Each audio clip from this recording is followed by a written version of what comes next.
the last panel of the June-July 1978 cover-dated Super Friends number 12, a trouble alert sounded. I, Dr. Mist, will tell you what it was, for only you can save the world from it. Who are you? You may call me Dr. Mist. My real name is long forgotten. Let it remain so. The important thing is why I have called you, to stop a menace which threatens to cause much destruction and death, the mindless immortal. A story by E. Nelson Bridwell, Ramona Fraden, and Bob Smith. The scene is the Hall of Justice. A stranger has just made a call on the trouble alert. Mind explaining that, Dr. Mist? Not at all, Princess. I refer to the creature which smashed the bunkers in which Thomas and Daniel were imprisoned. The story of these two, alias TNT and Dan the Dynamite, were recounted in the last issue. Suddenly a new scene flashed on the screen, involving a giant-sized mole. Behold the beast as it was, a heretofore unknown variety, found only in the earth, one I believe to be the last of its species. And it was harmless, until it ventured by chance into the very womb of the earth, a cavern where few humans have set foot. Then there flamed in the chamber the very spirit of life itself, a rolling pillar of multicolored flame. Behold, the fiery whirlwind rolled over the creature, suffusing it with life it bore, endowing it with immortality and unimaginable power. No longer sluggish, the beast could move through the ground at fantastic speed,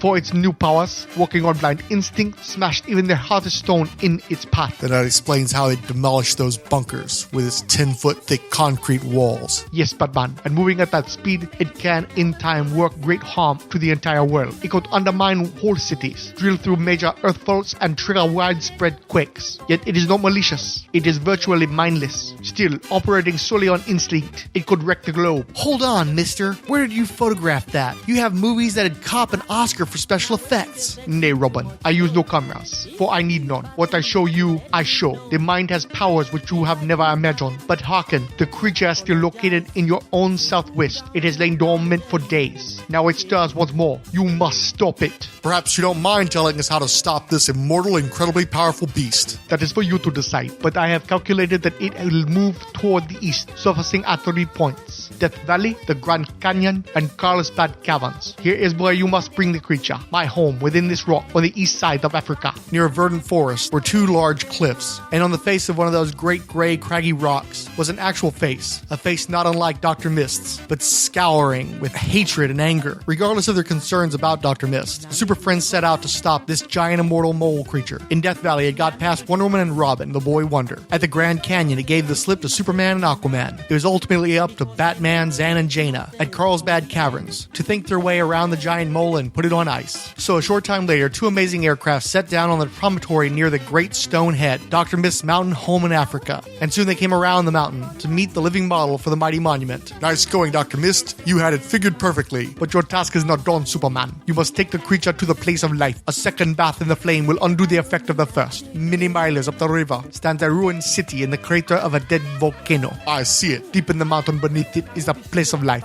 The only passage to it from the surface was sealed nearly 100 years ago. My X-ray vision has found it. Let's go. Soon, the Man of Tomorrow rapidly drills into the ground, far below the hollow mountain. I think you've even outdone the mole creature at burrowing, Superman. We're almost there. And here we are. Now what? Wait for that fiery whirlwind, or whatever it is. There it is, folks. Man, what look at that. Suddenly I don't feel like making a joke. The collected Super Friends, Superman, Batman, Wonder Woman, Aquaman, Robin, Zan, and Jaina, were halted by the sight of the maelstrom of color and the possible futures it presented should any one of them walk into its kaleidoscopic tornado. The spinning flame has a weird fascination. To continue my fight against crime for centuries, millennia, till I wipe it all out. To be immortal, never grow old or die. Imagine, immunity to all harm, even kryptonite. Never to worry about being away from water too long. I already have eternal youth, but to be invulnerable as well. To live forever? The flame seems to call to me. Suddenly an image appeared within the flame of life. Dr. Mist's face, and that expression. As though he had seen much sorrow, more than that of a single life. Much more. I guess we all won't be going in. Only one of us. This one. Superman picked up the mole creature and threw it into the flame of life. I'm glad it wasn't hurt. No, it will live out its normal lifespan now. And with its death, the species will die too, apparently. The flame can only work on it once. Surely, back to the stone head. That giant sculpture. It's you, isn't it? It is. How long ago was it carved? 5,000 years? 10? Approximately 11,000. I'd hardly recognize the expression expression, though. That scowl. My power was nothing. I ruled the greatest empire of its day. One of the greatest the world has ever known. I wanted to inspire fear in my enemies. To impress them with the fact that I was one to look upon with awe. So I had that head carved. And it was you who projected your face on the flame. Yes, Superman. Have I not dwelt here in exile for almost 90 centuries? Because I know the dangers of the vast power I wield, I pray I will always keep it in control. In a flash of light, Dr. Mist disappeared back into his mountain home. Gone! But if he feels so about his power, why not just go into the fire again and rid himself of his immortality and everything else? Maybe even he is afraid of dying. Perhaps. But I wouldn't be too sure, Dick. Sometimes it takes more courage to go on living. Hello everyone, my name is Pat, and I'm the host of a new podcast called The Longbox Crusade.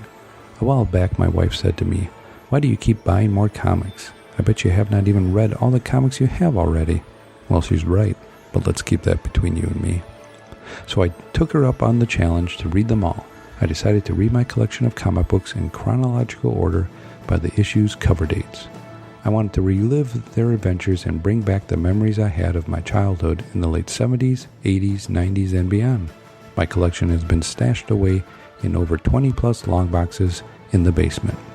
I'll leave it up to your imagination as to why I cannot have them on display upstairs, but that's a different story. The Longbox Crusade podcast will be of recaps and reviews of the issues in my collection in a fun and friendly way. You can find the podcast at longboxcrusade.com. I hope you will join me on this crusade to read them all.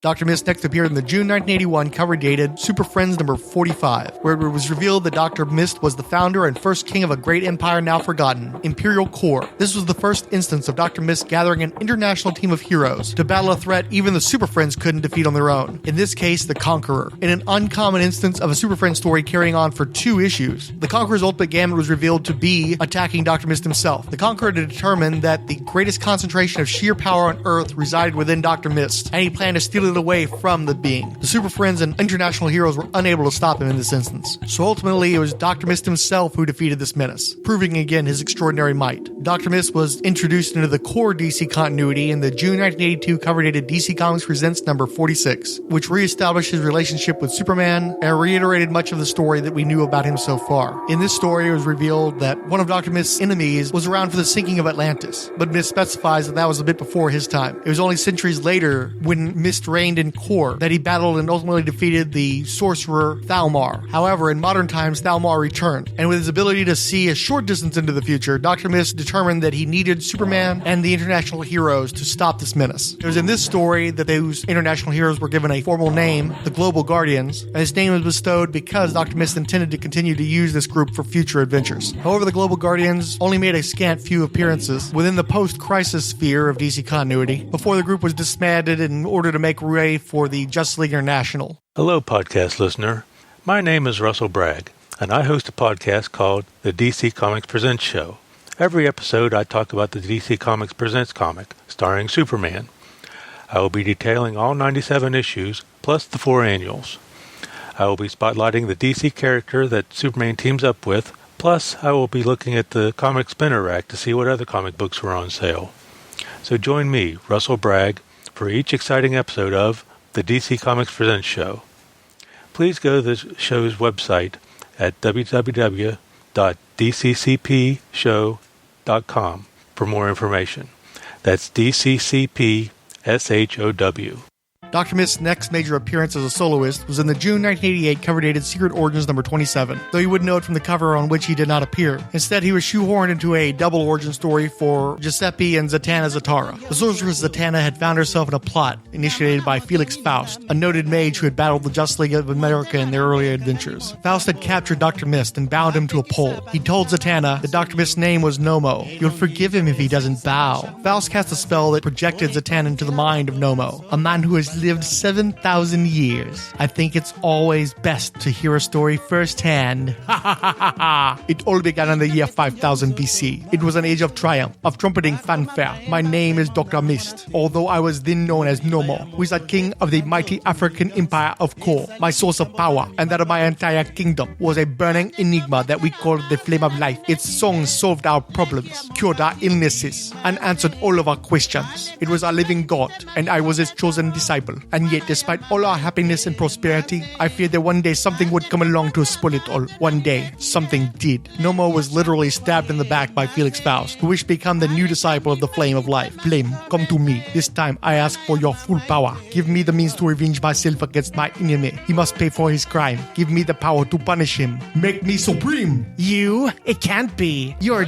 dead. Not for nothing is it called the Flame of Life, Faust. In which case, I'm all the more interested in it and in seeing you destroyed. The cacophony raged for more than a week. I hit him. He hit me. We hit each other. And everything else that got in the way. At last I found a way to defeat him by turning my entire kingdom into a weapon and throwing it away. Faust was banished to another dimension. It was only afterwards that I realized what I had done. My punishment was immortality. By 2000 BC, I could stand it no longer. I was a prisoner of my own longevity. The music was funereal. My existence continued. My wives grew old and died. I outlived my children and my grandchildren. For me, the world lost all meaning. Being almost invulnerable, I wasn't able to kill myself. What then was I to do? At last, I found the answer. There had always existed, side by side, two species of man on the planet Earth, Homo Magi, Homo sapiens. I was the first of the species, but I had always limited myself to the company of the second. Just as Homo sapiens was limited compared with Homo Magi. If only I could somehow evolve my people to the stage of development that I had unwittingly achieved, then I could find companionship.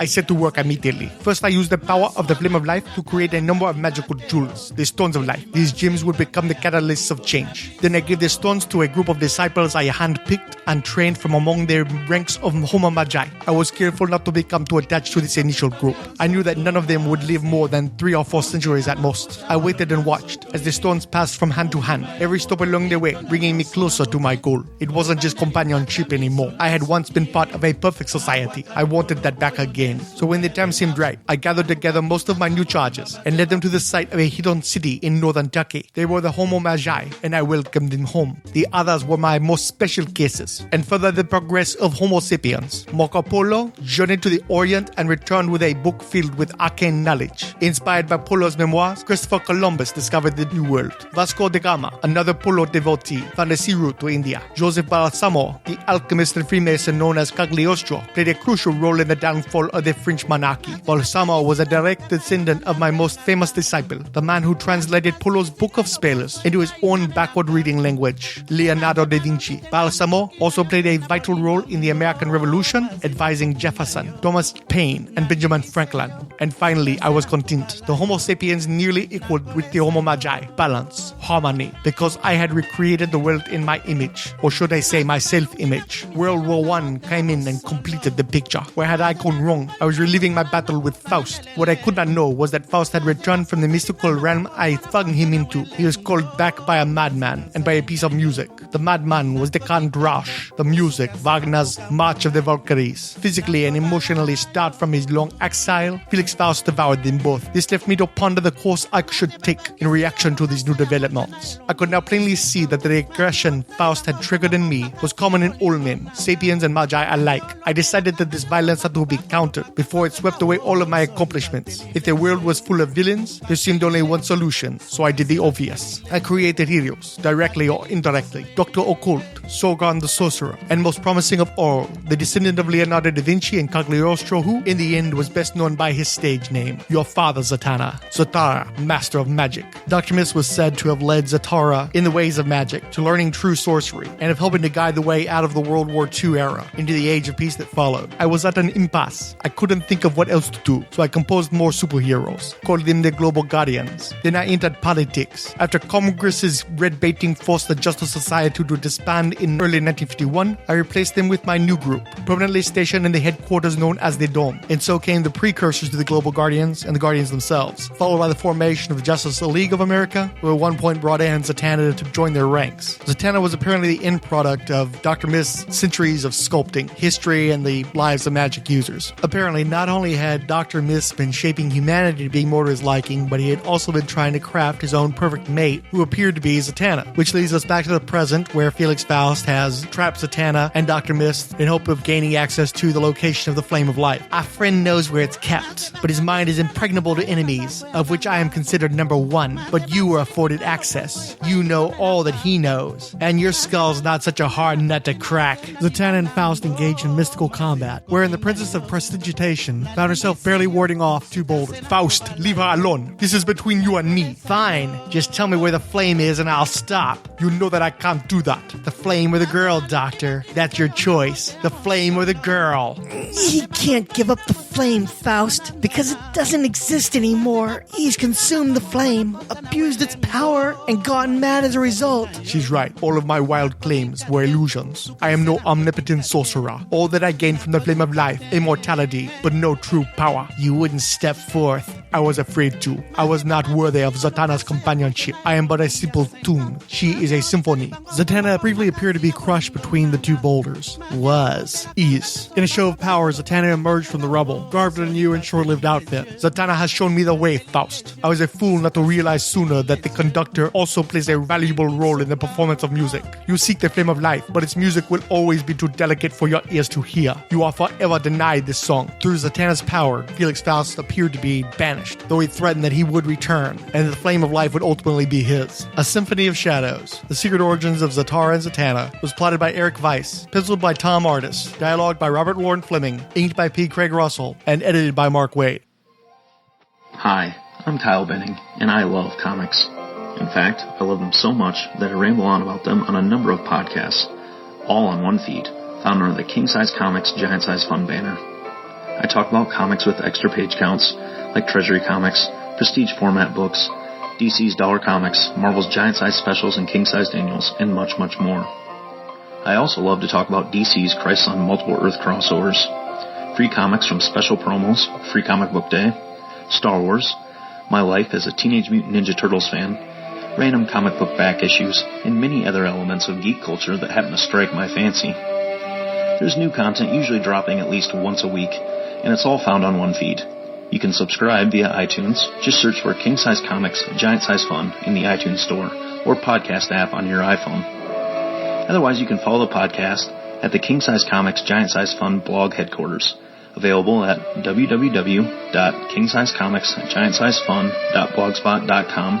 That's all one word, kingsizecomicsgiantsizefun.blogspot.com, or follow on Facebook by simply searching for King Size Comics Giant Size Fun. So for snappy review and discussions on comics, new and old, usually done from the front seat of my car or my lunch break at work, check out King Size Comics Giant Size Fun.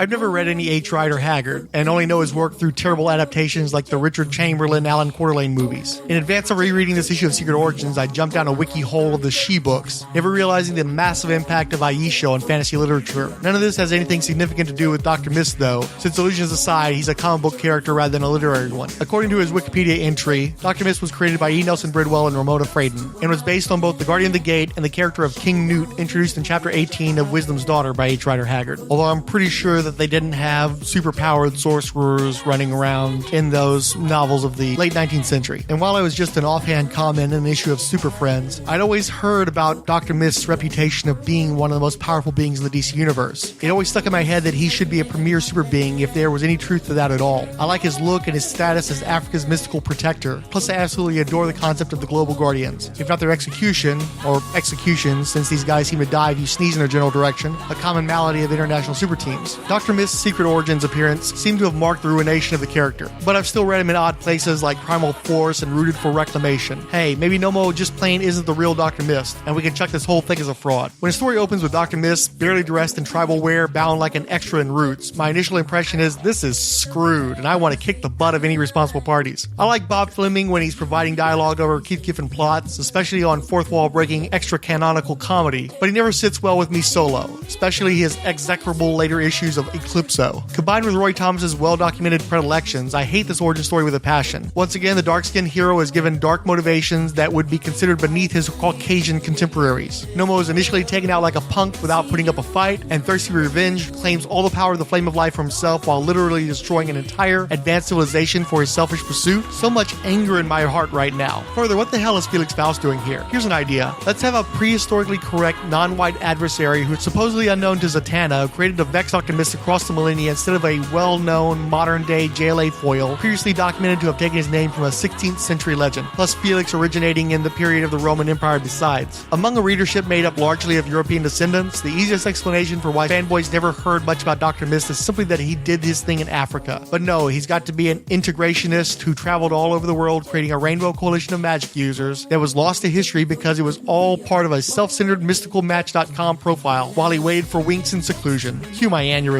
It's so frustrating that Tom Artis and P. Craig Russell render Dr. Mist so well, and that as much as I loathe what's done to him in The Secret Origin Story and what's not done, like editorial back matter covering his publishing history like I just did, it's not like it was that long. But anyway, at least the nice art is in service to elevating a worthy heroine with a genuine pedigree in comics. I don't know if this is where the idea of the Dome replacing the JSA as Earth Defenders until the modern age of heroes began, but I'm all over that idea like white on, anyway. That's the sort of thing that makes Dr. Mist matter to continuity. So again, let's just have Nomo relate the well-documented good deeds of an actual hero who he is not, shall we? Dr. Mist has a decent-looking costume, a cool power set, very mysterious dude, lots of story potential. Up until losing his powers in the Secret Origin Story, Dr. Mist was the most powerful being of African descent documented in DC Comics. He's the founder of the Global Guardians, which probably didn't mean much to somebody in 1988, given that it had only begun to be introduced about a decade earlier. But to me, I grew up with these guys being the world's heroes, representing the rest of the world the way that the Justice League represented America. I really wish that the Global Guardians were given more respect, and by extension, that Dr. Mist was. The character has been seen in more recent comics and been shown to have a power level at least equal to, I don't know, Brother Voodoo. And my hope is that someday, given the proper chance, Dr. Mist will be allowed to be an admirable, recognizable, formidable representative of African heroes in comics. Is Dr. Mist an especially compelling character with a catalog of beloved stories? No. Is he an exceptionally powerful black superhero unburdened with the legacy of a white forebearer and embedded for decades in a major comic book universe in desperate need of diversity? Why, yes he is. And that's my primary point of interest.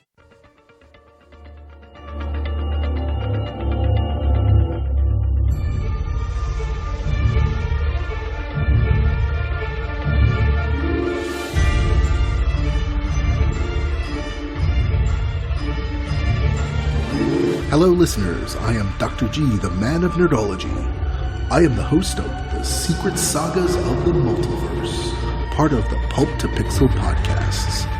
Secret Sagas of the Multiverse is a review and discussion show where I and my rogues gallery of co-hosts take on topics related to comic books, superheroes, genre fiction, movies, television, and much more. We look at comics and comic characters across the many different media out there, from original print source material to the recent renaissance of television, movies, and digital media. If you love geek culture as much as we do, then tune in to our semi-weekly podcast series. Episodes of this and other Pulp to Pixel podcasts can be found at pulptopixel.blogspot.com, the Pulp to Pixel podcast Facebook page, through iTunes or through Stitcher under the Pulp to Pixel podcasts.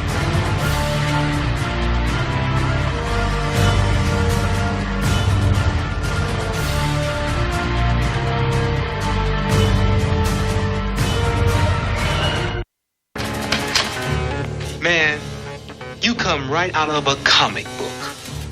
The Pulp to Pixel podcasts, exploring the media multiverse of geek culture. He meddled in things potentially relevant.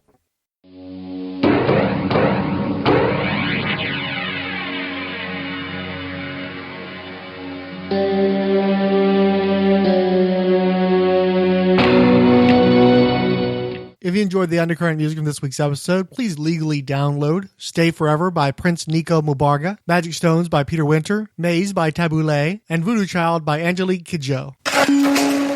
We received direct currents across social media from the 108 Sage, Ange, Badet Chaparak, Between the Pages, Bill Bear, Cash Flag aka Al, Chris Sheehan, Coffee and Comics Blog, Comic Reflections, The Comic Vlogs, Comics in the Golden Age, Darren and Ruth Sutherland, Ed Moore at Indie Comics Fan, Marvel Bronze Age, Miss Catonic, Anteel Productions, Inigo Montoya, Fire and Water Network, FKA Jason, Frank DiPiazza, Gaston Pujol, Glenn Walker, Jeffrey Brown, Joe Crawford, who also helped promote a new Bloodlines podcast, Justice's First Dawn, Keith Keith G. Baker, King Size Comics Giant Size Fun Podcast, Longbox Crusade Podcast, Eric Mannix at Emerald City Comic Con PZ2, Matches Baloney, Michael Wagner, Nethead, Raven X Fields, Reggie, Resurrections and Adam Warlock and Thanos Podcast, Richard Field, Siskoid, Stella at Bad Girl to Oracle, Style Icon, who remarked of an episode, I suppose, stunning, Terrence Castanguay, Tom Panarese, Transform and Roll Out, Trekker Talk, Unearthly Visions, Valhalla 130, Waiting for Doom Podcast, Warlord Worlds Podcast, Wiccan, Wild Dog Podcast, which I'm behind on, I can't find my issue number 4, Willie Arbro, and Xenozoic Xenophiles Podcast. We also specifically received Facebook notices from Keith G. Baker, Joe Crawford, Darren Rousseland, Michael Wagner, and Michael Siskoid Albert. Xenozoic Xenophiles promoted the Green Lantern episode, letting everyone know that the latest DC Bloodlines podcast comes with a series of opening warnings. You have been forewarned. Count Druncula heard about Beware My Power and noted, so warned. We'll listen to this episode tonight on my international flight. I'll be very interested to compare thoughts on Jon Stewart as I discuss the character in his second appearance in Justice League of America number 110 on the next Power Fishnets episode due out on Friday, December the 23rd. And unfortunately, Count Druncula and I both showed up at the prom in the same dress. We both covered that same issue, but he took a broader view of it, looking at the entire team and the comic as a whole, where ours was much more Jon Stewart-centric, so hopefully nobody be noticed too much. Matches Baloney wrote, I'm definitely going to have to listen to this. The Lantern Cast wrote, damn it, Frank finally covered Green Lantern. That's it, boys. Let's pack it in. All relevant GL facts have likely been covered in this episode. I wonder if he heard it, and I wonder how he felt about how I felt about Hal Jordan specifically. Stella wrote, oh no, not him, not Guy. And, Guy gets hit by a bus pretty early in the episode, so if you don't like Guy, well. Joe Crawford wrote of the Nightblade episode, I think you handled an awkward situation with aplomb. Great episode, which I am glad I listened to and did not delete. Definitely found myself rooting for Nightblade, if not Hal. Darren Sullivan wrote, while listening to almost every episode of Bloodlines, I'm convinced you're making it all up. Surely these weren't real comics. In either case, I can't thank you enough for this show. Every episode makes me laugh because your summaries and commentaries. Diablo Frank says to delete this episode without even listening. No, Frank, talking controversies is always entertaining. Count Druncula wrote, good episode, unfortunately timed. I wasn't sure what you meant by how cradled her vulva with his face until I checked out the scans of the issue and looked at the page. I'm not sure that what's going on in that panel is physically possible without her abdomen collapsing in on itself like a black hole. And in case you missed the episode, the Nightblade episode also covered a Green Lantern Hal Jordan annual, and it had a ton of problems with it. So many problems with it that I did not include background music, advertisements. I did not tag anybody into the episode when I put it out on the Twitters because I didn't want anybody being tainted by it. I recorded that episode back in December, and because Nightblade is an ambiguously Asian character, I decided I was going to just put a subtle Asian accent on my vocal stylings. And after I got done recording the episode in December, I realized I'd gone full yellowface. I'm a white guy and a liberal, so I'm just asking to be tarred and feathered. But I finally decided to sit down and try to minimize the damage I had done with a re-recording of most of Nightblade's dialogue. Still problematic coming from a dude like me, but I was hoping for the best. And then that Saturday morning, Illegal Machine tweeted me about the writer of that particular comic facing particularly grotesque criminal charges, not to mention both himself and his legal counsel making very guilty sounding statements. This is a writer I had a high regard for. I quoted him extensively on the Green Lantern episode, and so on top of my own personal shame, I had to add thinking about his shame as I worked on that episode throughout an entire weekend. Definitely a dark night of the podcasting soul, but despite my imploring people to just delete the episode, just don't even bother with it, a lot of people did listen to it, a lot of people promoted it, and the truth is, when I listen to the episode, as many issues as there are there, I think it's a very fun episode. I think my enthusiasm for the material really shines through. I have to admit that on listening to the episode, I did have a smile on my face. I think I enjoyed listening to that episode more than most any of the other Bloodlines ones I've produced, so it's a shame that it's just irrevocably tainted. And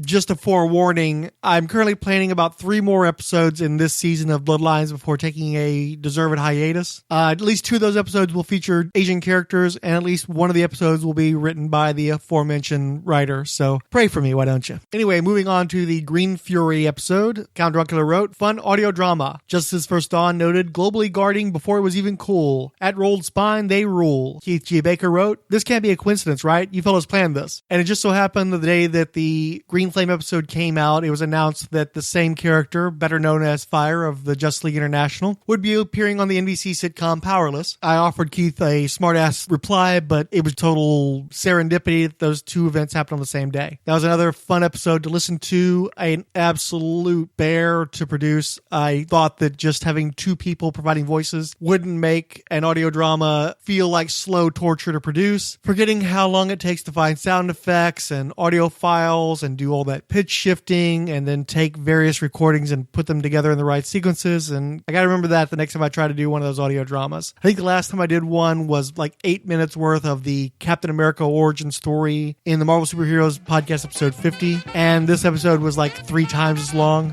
Finally, though, here's my reward. Joe Crawford letting me know that the episode was a hoot and a holler. Pour a bowl of sugary cereal for this one, folks. This program is a not-for-profit fan production. Any copyrighted materials within are believed covered under fair use, with no infringement intended against the rights holder. You may leave your comments on the DC Bloodlines blog, the Rolled Spine Podcast WordPress page, at Twitter with either Commander Blanks or Rolled Spine, or on the Facebook page. And of course, within the context of social media only, spill the blood!